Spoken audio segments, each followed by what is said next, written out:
ഞങ്ങൾ തൃശ്ശൂർക്കാണ് പോയിക്കൊണ്ടിരിക്കുന്നത്. മോൾക്ക് മഞ്ഞപ്പിത്ത ഒറ്റമൂലി വൈദ്യൻ്റെ അടുത്തേക്ക് പോയതാണ്. ഇതാണ് അവർ കയറി ചെല്ലണ സ്ഥലം. ഞങ്ങളൊരു 4 മണിക്കാണ് പോയത്. 6 മണി 7 മണി ആയപ്പോഴത്തേനും അവിടെ എത്തി.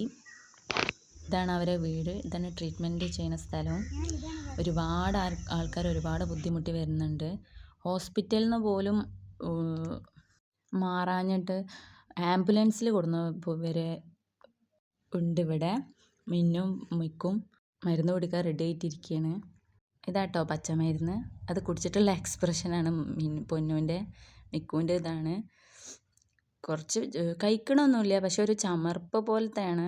പക്ഷെ വെറും വയറാണ്, അതുകൊണ്ടുള്ള ഒരു ചെറിയ പ്രശ്നമാണ്. ഇതാണ് അവിടുത്തെ നമ്പർ. ആർക്കെങ്കിലും ഉണ്ടെന്നുണ്ടെങ്കിൽ ഇങ്ങോട്ട് പോയാൽ മതി. 100% ഉറപ്പാണ്, പെട്ടെന്ന് മാറും. മരുന്നൊക്കെ കൊടുത്ത് ഞങ്ങൾ വീട്ടിലേക്ക് തിരിച്ചു പോവാണ് കേട്ടോ. അങ്ങോട്ടേക്ക് പോകുമ്പോൾ 12 മണിൻ്റെ ശേഷം വെള്ളമൊന്നും കുടിക്കാൻ പാടില്ല. ഈ മരുന്ന് കുടിച്ച അന്നത്തെ ദിവസം മാത്രം ഉപ്പിടാത്ത കഞ്ഞി